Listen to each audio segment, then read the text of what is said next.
જય શ્રી રામ મિત્રો, આપ સૌનું મારા આજના નવા ટ્રાવેલ વ્લોગમાં ખૂબ ખૂબ સ્વાગત છે।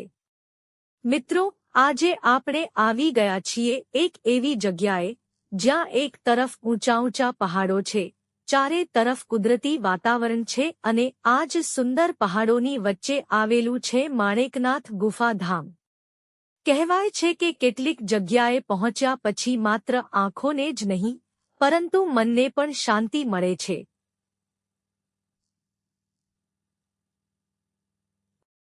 આજે આપણે આ સમગ્ર વિસ્તારને નજીકથી જોઈશું।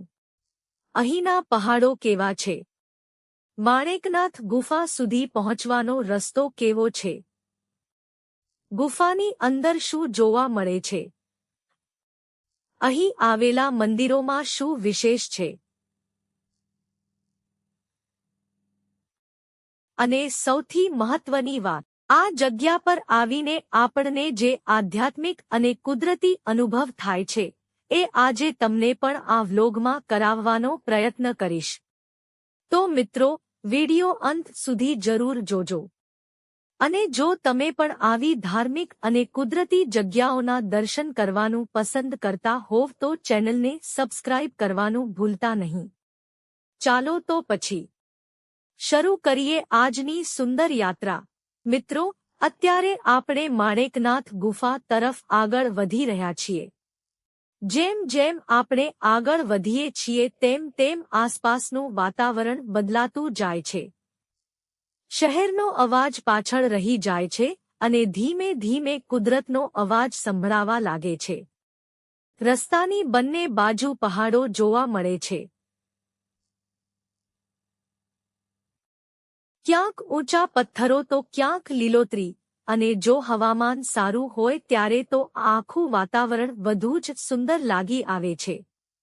મને સૌથી સારી વાત અહીંની એ લાગી કે અહીં આવ્યા પછી થોડો સમય માટે રોજિંદા જીવનની દોડધામથી દૂર થઈ શકાય છે। આપણે રોજિંદા જીવનમાં મોબાઈલ, કામ, અભ્યાસ અને બીજી ઘણી બધી બાબતોમાં વ્યસ્ત રહીએ છીએ, પરંતુ આવી જગ્યાએ આવ્યા પછી થોડો સમય માત્ર કુદરતને જોવામાં પસાર કરીએ તો મનને ખરેખર અલગ જ પ્રકારની શાંતિ મળે છે। અને મિત્રો, આગળ તમે જે પહાડો જોઈ રહ્યા છો, આ પહાડોની વચ્ચે જ આપણું આજનું મુખ્ય સ્થળ આવેલું છે, માણેકનાથ ગુફા। મિત્રો, હવે જરા આસપાસના પહાડો જુઓ। કુદરતે જાણે પોતાના હાથથી આ સમગ્ર વિસ્તારને શણગાર્યો હોય એવું લાગે છે। પથ્થરોના અલગ અલગ આકાર, ઊંચાઈ અને તેની વચ્ચે દેખાતી હરિયાળી, આ બધું મળીને અહીંનું દૃશ્ય ખૂબ જ સુંદર બનાવે છે। જો તમે ફોટોગ્રાફી કે વિડિયો બનાવવાનો શોખ ધરાવતા હોવ તો આ જગ્યા તમને ચોક્કસ ગમશે। અહીં દરેક તરફથી એક અલગ જ વ્યૂ મળે છે। ક્યાંકથી પહાડો સુંદર લાગે છે તો ક્યાંકથી આખું મંદિર પરિસર। અને મિત્રો, આવી જગ્યાએ એક વાત ખાસ સમજાય છે, કુદરત કેટલી વિશાળ છે અને આપણે તેના સામે કેટલા નાના છીએ। આપણે શહેરમાં રહીએ ત્યારે ઊંચી ઇમારતો જોઈને આપણને બધું મોટું લાગે છે, પરંતુ જ્યારે આવા વિશાળ પહાડોની સામે ઊભા રહીએ ત્યારે કુદરતની શક્તિનો સાચો અનુભવ થાય છે। જો તમે અહીં આવો તો થોડો સમય મોબાઈલ સાઈડમાં રાખીને માત્ર આસપાસનું વાતાવરણ પણ માણજો। પવનનો અવાજ, પહાડોનું દૃશ્ય, મંદિરની ઘંટડીનો અવાજ અને ભક્તિમય વાતાવરણ, આ બધું મળીને અહીં એક અલગ જ અનુભવ કરાવવાનો છે। ગુફા એટલે હંમેશાથી રહસ્ય અને આધ્યાત્મિકતા સાથે જોડાયેલું એક સ્થળ, અને જ્યારે આવી ગુફા કોઈ ધાર્મિક સ્થળ સાથે જોડાયેલી હોય ત્યારે ત્યાંનું વાતાવરણ વધુ જ વિશેષ બની જાય છે। અહીં આવતા ભક્તો શ્રદ્ધા સાથે દર્શન કરે છે। કોઈ પ્રાર્થના કરવા આવે છે, કોઈ પોતાની માનતા લઈને આવે છે, તો કોઈ માત્ર આ સુંદર જગ્યાના દર્શન કરવા માટે આવે છે. મિત્રો, ધાર્મિક સ્થળની સુંદરતા માત્ર તેની ઇમારતમાં નથી હોતી. ત્યાં આવતા લોકોની શ્રદ્ધા, ભક્તિ અને વાતાવરણ પણ તેને ખાસ બનાવે છે. અને અહીં આવીને પણ મને એવું જ અનુભવાઈ રહ્યું છે. ચાલો હવે આપણે ગુફાની અંદર જઈએ અને નજીકથી દર્શન કરીએ. મિત્રો, અત્યારે આપણે માણેકનાથ ગુફા પાસે આવી ગયા છીએ. અહીંનું વાતાવરણ બહારની સરખામણીમાં એકદમ અલગ લાગે છે. ગુફાની અંદરનું શાંત વાતાવરણ અને આજુબાજુની પથ્થરની રચના ખૂબ જ ધ્યાન ખેંચે છે. અહીં આવીને સૌથી પહેલા મનમાં એક જ ભાવ આવે છે: જય શ્રી માણેકનાથ મહારાજ. આપણે અહીં દર્શન કરીએ છીએ અને ભગવાનના ચરણોમાં પ્રાર્થના કરીએ છીએ. મિત્રો, દરેક વ્યક્તિની શ્રદ્ધા અલગ હોય છે. કોઈ ભગવાન પાસે સુખ માંગે છે, કોઈ પરિવાર માટે પ્રાર્થના કરે છે, કોઈ પોતાના કામમાં સફળતા માટે પ્રાર્થના કરે છે, અને કોઈ માત્ર ભગવાનના દર્શન કરીને જ સંતોષ અનુભવે છે.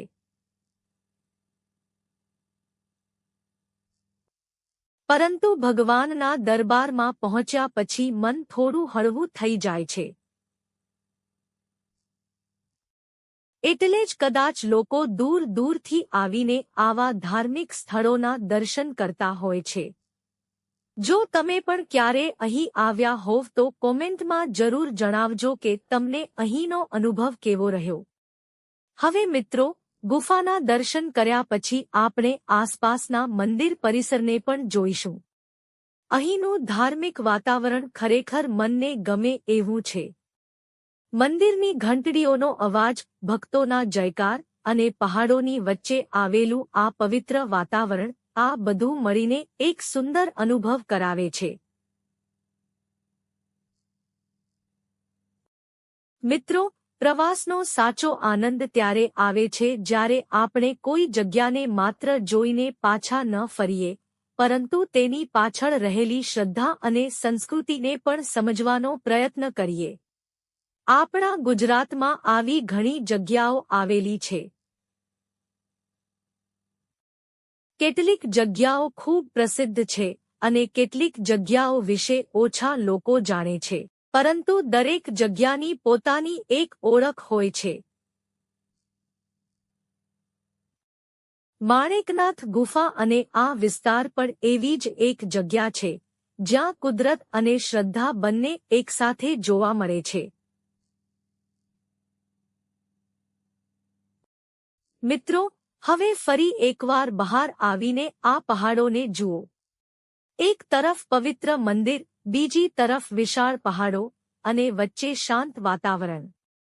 આ દૃશ્ય ખરેખર કેમેરામાં કેદ કરવા જેવું છે. જો તમે અહીં આવો તો સવારના સમય અથવા સાંજના સમયે આવશો તો તમને કુદરતી દૃશ્યો વધુ સુંદર જોવા મળી શકે છે.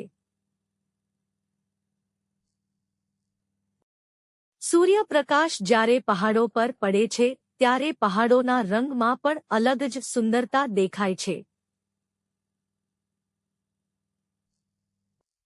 અને જો આકાશ થોડું વાદળછાયું હોય તો આખું વાતાવરણ જાણે ફિલ્મના કોઈ દૃશ્ય જેવું લાગે છે. મિત્રો, પ્રવાસ એટલે માત્ર એક જગ્યાએ જઈને ફોટો પાડવો નહીં. પ્રવાસ એટલે રસ્તામાં મળતી નવી વસ્તુઓને જોવી, નવા સ્થળને સમજવું, લોકોની સંસ્કૃતિને જાણવી અને સૌથી મહત્વનું, પોતાની સાથે થોડો સમય પસાર કરવો.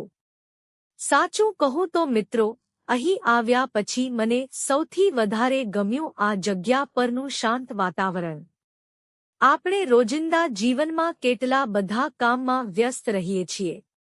ક્યારેક એવું લાગે કે સમય ઝડપથી પસાર થઈ રહ્યો છે. પરંતુ આવી જગ્યાએ થોડો સમય બેસીએ ત્યારે મન થોડું ધીમું થઈ જાય છે. પહાડો આપણને સ્થિર રહેવાનું શીખવે છે. મંદિર આપણને શ્રદ્ધા શીખવે છે અને મુસાફરી આપણને જીવનમાં નવી વસ્તુઓ જોવાનું શીખવે છે. માણેકનાથ ગુફાની આ યાત્રા મારા માટે માત્ર એક સામાન્ય પ્રવાસ નથી. આ એક એવો અનુભવ છે જેને હું મારી યાદોમાં સાચવી રાખવા માંગુ છું. અને આજે હું ઈચ્છું છું કે આ વિડિયો દ્વારા તમને પણ આ સ્થળનો થોડોક અનુભવ થાય. મિત્રો, જો તમે ગુજરાતમાં રહો છો અને તમને ધાર્મિક સ્થળો સાથે કુદરતી સ્થળોની મુલાકાત લેવાનું પસંદ હોય તો આવી જગ્યાઓની મુલાકાત ચોક્કસ લેવી જોઈએ. પરંતુ એક વાતનું ધ્યાન રાખજો. ધાર્મિક સ્થળની મુલાકાત દરમિયાન સ્વચ્છતા જાળવવી. કચરો અહીં ત્યાં ન નાખવો. કુદરતી સ્થળોને નુકસાન ન કરવું. અને સ્થાનિક લોકો તથા મંદિરની વ્યવસ્થાનો સન્માન કરવો. આપણે કોઈ જગ્યાને સુંદર બનાવવા માટે માત્ર સરકાર કે મંદિરના લોકોની રાહ ન જોવી જોઈએ. આપણી પણ જવાબદારી છે. કારણ કે આજે આપણે જે સુંદરતા જોઈ રહ્યા છીએ, આવનારી પેઢી પણ એ જ સુંદરતા જોઈ શકે એ જરૂરી છે. મિત્રો, હવે આપણે માણેકનાથ ગુફાના દર્શન કર્યા પછી આસપાસના વિસ્તારને થોડો વધુ નજીકથી જોઈ રહ્યા છીએ. અહીં એક વસ્તુ જે સૌથી વધારે ધ્યાન ખેંચે છે, એ છે કુદરત અને ધાર્મિક વાતાવરણનો સુંદર સંગમ. આજુબાજુના પહાડો વચ્ચે જ્યારે મંદિરના ઘંટનો અવાજ સંભળાય છે, ત્યારે ખરેખર એક અલગ જ અનુભૂતિ થાય છે.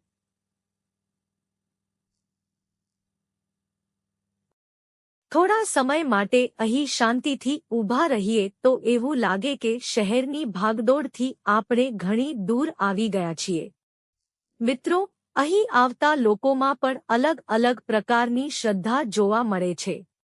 કોઈ પરિવાર સાથે દર્શન કરવા આવે છે, કોઈ મિત્રો સાથે ફરવા આવે છે અને કોઈ ભગવાનના દર્શન સાથે કુદરતી વાતાવરણનો આનંદ લેવા આવે છે. પરંતુ અહીં આવ્યા પછી દરેક વ્યક્તિ પોતાની રીતે આ જગ્યાની સુંદરતાને અનુભવે છે. હવે મિત્રો, આપણે થોડું આગળ જઈને પહાડોની નજીકથી દૃશ્ય જોઈશું. તમે કેમેરામાં જે દૃશ્ય જોઈ રહ્યા છો, એ ખરેખર ખૂબ જ સુંદર છે. પહાડોની રચના, પથ્થરો અને વચ્ચે દેખાતી હરિયાળી કુદરતે આ જગ્યાને એક અલગ જ ઓળખ આપી છે. જો તમે અહીં ફોટો કે વિડિયો બનાવતા હોવ તો અલગ અલગ જગ્યાએથી વ્યૂ જરૂર લેજો. એક જગ્યાએથી આખું મંદિર સુંદર દેખાય છે, તો બીજી જગ્યાએથી પહાડોનું દૃશ્ય ખૂબ જ સરસ લાગે છે. અને મિત્રો, આવી જગ્યાએ આવીને માત્ર ફોટા પાડવા કરતાં થોડો સમય આસપાસનું વાતાવરણ અનુભવવું પણ જરૂરી છે.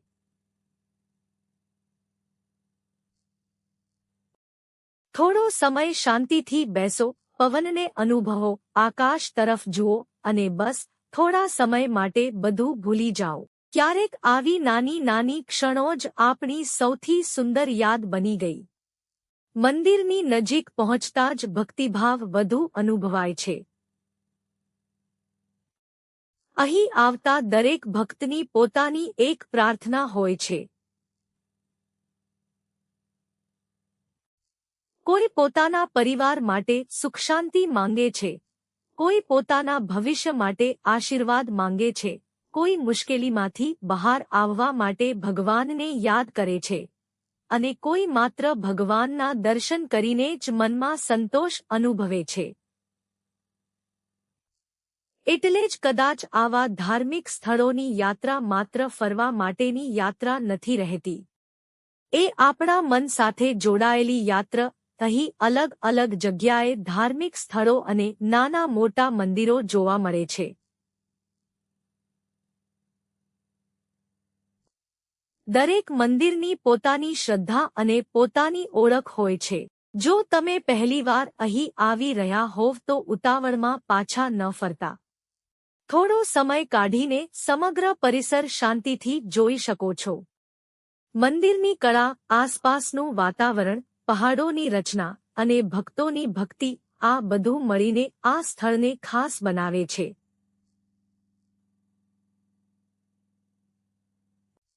મિત્રો, મને લાગે છે કે આ સ્થળની સૌથી મોટી સુંદરતા એ છે કે અહીં કુદરત અને આધ્યાત્મિકતા બંને એકસાથે જોવા મળે છે.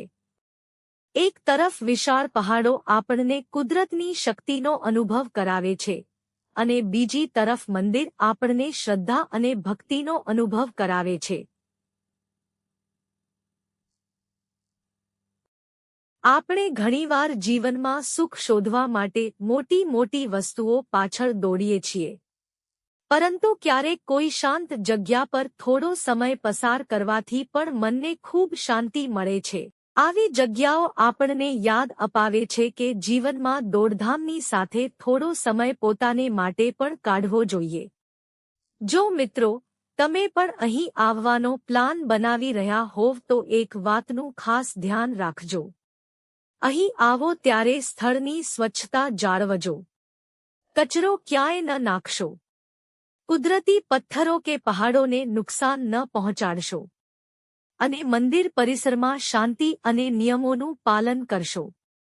આપણે પ્રવાસીઓ છીએ, એટલે કોઈપણ સ્થળની સુંદરતા જાળવવાની આપણી પણ જવાબદારી છે. કારણ કે આપણે આજે જે સુંદર દૃશ્ય જોઈ રહ્યા છીએ, એ જ સુંદર દૃશ્ય આવનારા સમયમાં બીજા લોકો પણ જોઈ શકે એ જરૂરી છે. મિત્રો, હવે ધીમે ધીમે આપણી આજની યાત્રા અંત તરફ આવી રહી છે, પરંતુ અહીંથી પાછા ફરવાનું મન ખરેખર થતું નથી. આવા સ્થળે થોડો સમય વિતાવ્યા પછી મનમાં એક અલગ જ શાંતિ અનુભવાય છે. આજે આપણે માણેકનાથ ગુફાના દર્શન કર્યા, પહાડોની સુંદરતા જોઈ, મંદિર પરિસર જોયું અને કુદરતની વચ્ચે થોડો સમય પસાર કર્યો. મારા માટે આ સફર ખૂબ જ યાદગાર રહી છે. અને આશા રાખું છું કે આ વિડિયોના માધ્યમથી તમને પણ એવું લાગ્યું હશે કે તમે અમારી સાથે આ યાત્રામાં જોડાયેલા છો. તમારા પરિવાર અને મિત્રો સાથે શેર કરજો. અને આવી જ નવી નવી જગ્યાઓ, મંદિરો, પહાડો અને ગુજરાતના સુંદર સ્થળોના ટ્રેવલ વ્લોગ જોવા માટે અમારી ચેનલને સબસ્ક્રાઇબ કરવાનું ભૂલશો નહીં. તમારી એક લાઇક અને એક સબસ્ક્રાઇબ મારા માટે ખૂબ મોટું પ્રોત્સાહન છે. અને કોમેન્ટમાં જરૂર જણાવજો. મિત્રો, માણેકનાથ ગુફાની આ યાત્રામાં એક વાત ખાસ અનુભવાય છે કે અહીં કુદરત અને ભક્તિ બંનેનો સુંદર સંગમ જોવા મળે છે. આસપાસના ઊંચા પહાડો, શાંત વાતાવરણ અને મંદિરની ઘંટડીઓનો અવાજ મનને એક અલગ જ શાંતિ આપે છે. અહીં આવીને માત્ર દર્શન જ નહીં, પરંતુ થોડો સમય કુદરતની વચ્ચે પસાર કરવાનો પણ એક અલગ આનંદ છે.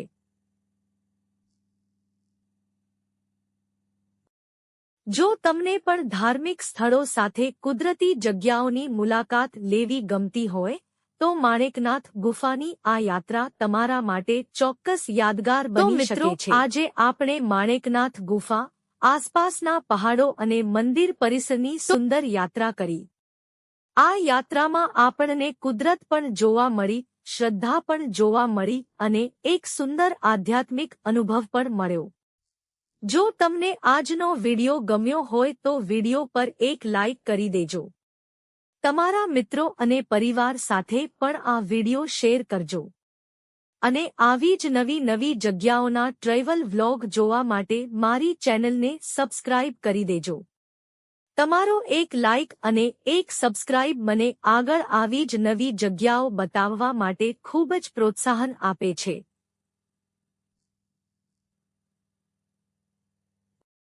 અને હા મિત્રો, જો તમે માણેકનાથ ગુફાની મુલાકાત લીધી હોય તો કોમેન્ટમાં જય માણેકનાથ મહારાજ જરૂર લખજો. ફરી મળીશું એક નવી જગ્યા, નવી સફર અને નવા અનુભવ સાથે.